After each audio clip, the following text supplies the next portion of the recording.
That evening, I realized I didn't love Rachel anymore when she smiled at me across the kitchen table, and for the first time, I didn't feel warmth. I felt tired. She was talking about Emma's school, Noah's baseball practice, and how we needed to stop by her mother's house on Saturday. Just an ordinary evening. The kind we had lived through thousands of times. But somehow, in the middle of all that normal life, the truth hit me so hard I could barely take a sip of water. I was sitting across from the woman I had spent 14 years with, and I understood something I could no longer ignore. She hadn't done anything wrong. She hadn't betrayed me. She hadn't broken our family. She hadn't become a stranger overnight. Somewhere along the way, I had simply stopped feeling like her husband inside. From the outside, everything looked fine. A house in the suburbs of Ohio, 2 kids, a mortgage, a dog named Buddy, Sunday breakfasts, Christmas cards in matching sweaters. People looked at us and said, "Mark, you're a lucky man." I nodded, smiled, and every time, that smile felt like it was scratching the inside of my face. Rachel was a good wife. A caring mother. The kind of person who remembered which pills my father took and what cereal Noah liked. That was exactly why the thought of leaving didn't feel like a decision. It felt like a crime. I tried to bring the feelings back. I bought flowers for no reason. I asked her out to dinner. I stayed beside her on the couch when all I wanted was to go sit alone in the garage and be quiet. Once, I even booked an appointment with a marriage counselor, then cancelled it an hour before we were supposed to go. Because I realized I didn't want to fix our marriage. I wanted to find the courage to admit I wasn't truly living in it anymore. The children were the hardest part. One day, Emma asked me why I had been staying late at work so often. She was only 12, but her eyes looked far too grown. I lied and told her we had a new project. She nodded, but she didn't believe me.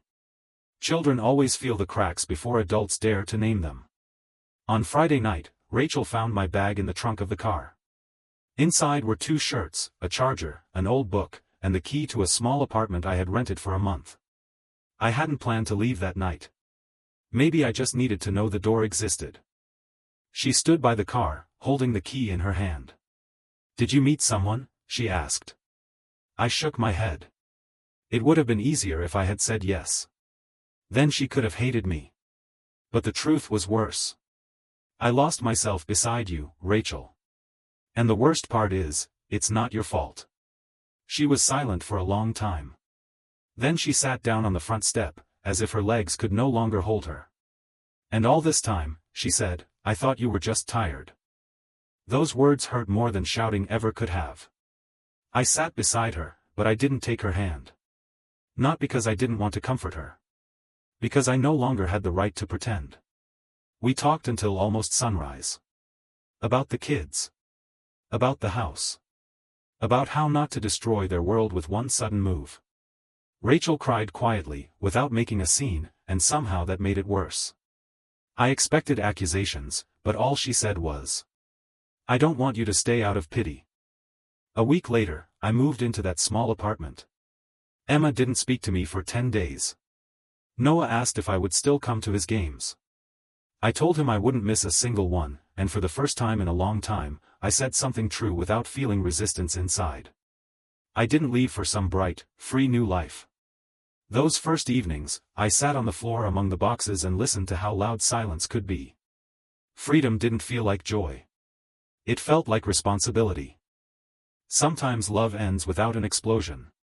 One day, you simply look at the person who deserves honesty and realize that staying would betray them more deeply than leaving. I lost my family in the form I had always known it. But maybe, for the first time in years, I stopped losing myself.